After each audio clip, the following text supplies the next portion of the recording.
peu d'analystes du renseignement de l'OTAN ont pu jeter un coup d'œil dans le rideau de fer et vivre pour raconter l'histoire. Néanmoins, les agents de la CIA espionnaient en permanence les derniers développements soviétiques et partageaient leurs découvertes avec le Pentagone. Au milieu de l'année 1969, une équipe d'agents a fait une découverte unique en passant par la rivière Neva. Ils ont repéré un petit sous-marin moderne amarré à l'ancien chantier naval Sudomek de Leningrad. Le sous-marin mesurait plus de 79 mètres de long et possédait une coque aérodynamique unique dotée d'un attribut particulier. Elle était très réfléchissante. Au fil des jours, la CIA a conclu que les soviétiques avaient réalisé l'impensable. Ils avaient mis au point le plus petit sous-marin du monde, entièrement fabriqué en titane, ce qui le rendait plus léger et 3 fois plus résistant que les sous-marins conventionnels en acier. Les analystes savaient qu'il ne serait pas facile d'abattre le sous-marin soviétique en titane en mer. Aucune torpille américaine ne possédait la capacité ou la vitesse nécessaire pour le détruire. Malheureusement, ils avaient raison. La marine soviétique a connu des débuts modestes après la guerre civile russe. Pendant la Seconde Guerre mondiale, elle a servi de force de défense côtière contre les puissants navires de guerre de la Kriegsmarine et les flottes de sous-marins. Néanmoins, elle s'est rapidement développée une fois la guerre terminée et les frontières tracées entre les puissances occidentales et l'immense Union soviétique.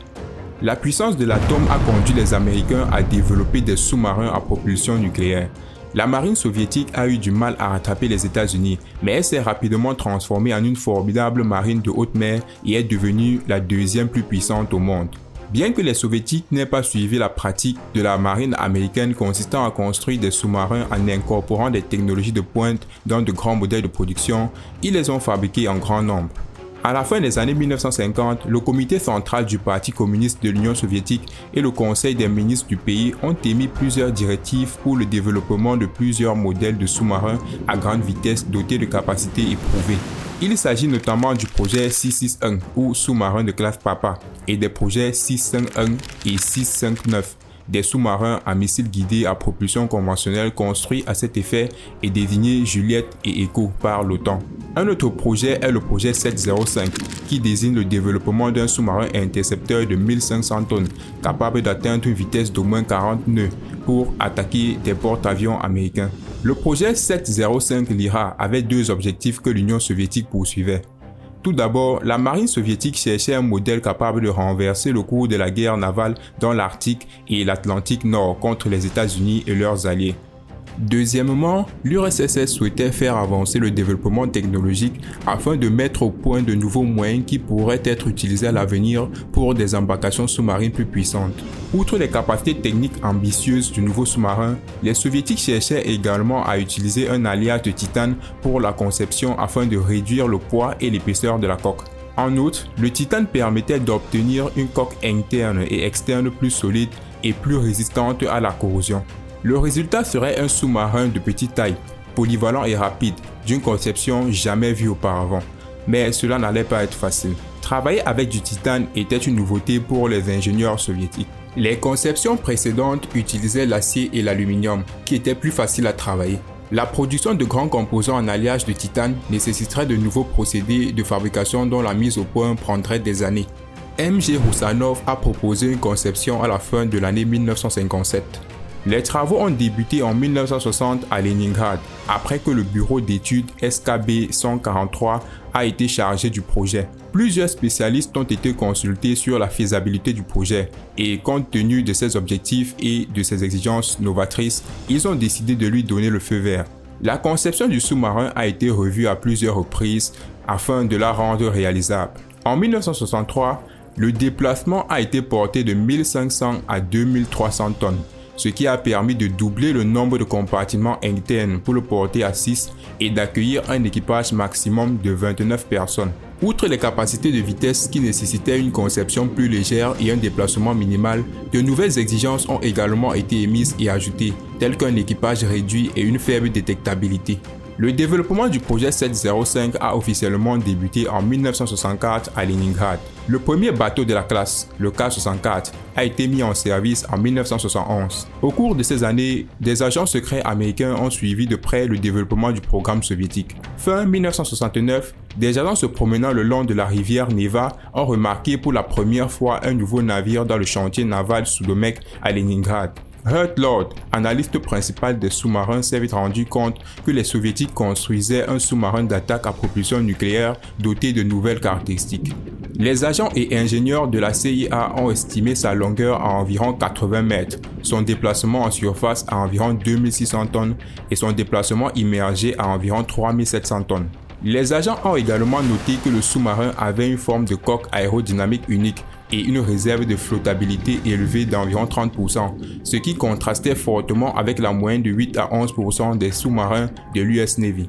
Comme si cela ne suffisait pas, il s'agissait du plus petit sous-marin nucléaire au monde jamais conçu. Il ne faisait aucun doute qu'il s'agissait d'un nouveau sous-marin soviétique. Il a rapidement reçu la classification de l'OTAN SSN de classe Alpha. Au cours des mois suivants, les agents de la CIA ont continué à analyser le sous-marin de classe Alpha. Les analystes ont remarqué l'utilisation d'une coque de pression hautement réfléchissante. Après avoir recueilli des renseignements supplémentaires, les concepteurs et les ingénieurs navals ont conclu que les soviétiques avaient utilisé un alliage de titane pour construire le sous-marin. Le sous-marin Alpha, ou projet 705, était constitué d'une double coque entièrement en titane. Comme dans la plupart des sous-marins soviétiques de l'époque, la coque interne était censée résister à la pression. Dans le même temps, la partie extérieure le protégeait et donnait au sous-marin sa forme hydrodynamique. Le titane était résistant et 33 fois plus léger que l'acier. Par conséquent, la coque sous pression était plus résistante, sans augmenter le déplacement. Cette coque améliorée permettait une plus grande profondeur de plongée et une résistance aux explosifs à des profondeurs moindres. En outre, la coque en titane était effectivement non magnétique, ce qui réduisait considérablement la probabilité de détection d'anomalies magnétiques. Le seul inconvénient auquel les ingénieurs soviétiques ont dû faire face était que le titane était 3 fois plus cher que l'acier. La coque pressurisée était divisée en 6 compartiments étanches, dont seul le troisième était occupé par des hommes. Les autres étaient entièrement automatisés et ne nécessitaient que l'entretien et la supervision d'un équipage de 16 à 20 personnes. Il s'agit d'une réduction significative par rapport aux 160 hommes habituellement nécessaires pour piloter un sous-marin nucléaire. L'un des avantages du haut niveau d'automatisation était la réduction de la taille de l'équipage qui, outre la réduction de la main-d'œuvre, facilitait la transmission des ordres grâce à une chaîne de commandement plus courte. Cela pourrait permettre à l'équipage d'être plus performant dans les situations de combat, car la communication entre les membres de l'équipage serait plus directe. En outre, l'automatisation aidait l'équipage à se concentrer sur les tâches les plus importantes et à commander la plupart des systèmes du navire depuis la salle de contrôle. Les tâches banales étaient ainsi confiées aux machines, ce qui réduisait la fatigue et l'ennui de l'équipage. Enfin, l'automatisation réduisait considérablement la demande d'énergie électrique. Une autre caractéristique essentielle du sous-marin Alpha était l'utilisation de liquide de refroidissement pour les réacteurs à métal liquide, ce qui permettait d'optimiser la puissance par rapport au rapport poids-volume et d'augmenter la vitesse. Le système ACCORD, Combat Information and Control System, qui traite les données radar, de navigation, de télévision et hydroacoustique provenant d'autres systèmes afin de déterminer l'emplacement précis et la vitesse des sous-marins, des navires et des torpilles, est également une innovation utilisée dans le sous-marin Alpha. Le système de contrôle des armes Sargan contrôlait l'autoguidage des torpilles et les contre-mesures. En revanche, le système hydroacoustique automatisé Océan fournissait des données sur les cibles et évitait aux membres de l'équipage d'avoir à travailler avec l'équipement de détection. Le sous-marin Alpha pouvait atteindre une profondeur d'un peu plus de 400 mètres avec une relative facilité. Il pouvait atteindre une vitesse de 40 nœuds lorsqu'il était immergé et transportait un mélange de mines, de missiles de croisière SSN-15 et de torpilles SQT-65 et SAET-60. 6 sous-marins Alpha ont été produits par la marine soviétique, mais aucun d'entre eux n'a jamais combattu. L'OTAN et les États-Unis ont réagi en lançant le développement de 2 des torpilles les plus puissantes au monde, le Mark 48 et le Spearfish. Bien qu'elle ait suivi de près l'évolution du projet, la marine américaine n'a pas tenté d'égaler le sous-marin de classe Alpha. Le titane est exceptionnellement solide et résistant, cela ne fait aucun doute. Néanmoins, ce métal n'est pas seulement difficile à travailler, il est aussi coûteux.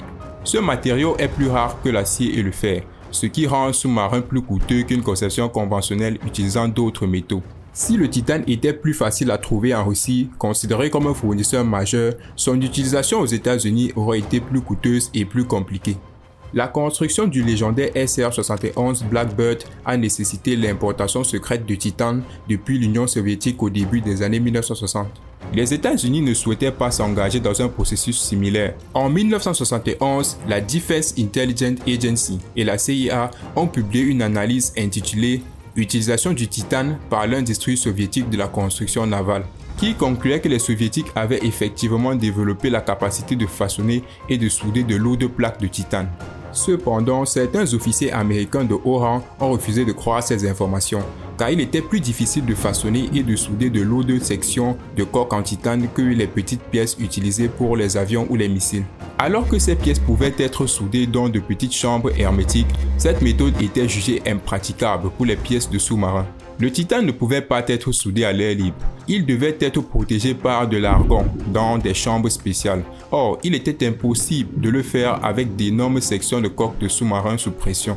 Par conséquent, les États-Unis ont abandonné l'idée et ont préféré investir dans des mesures de couverture pour détruire les sous-marins de classe Alpha. Tels sont les progrès réalisés par le projet 705 et les défis que ces caractéristiques posent aux puissances occidentales. Bien que les alphas aient été déclassés et mis au rebut en 1996, la technologie employée s'est avérée viable pour les conceptions futures, telles que les sous-marins de la classe Akula et d'autres navires.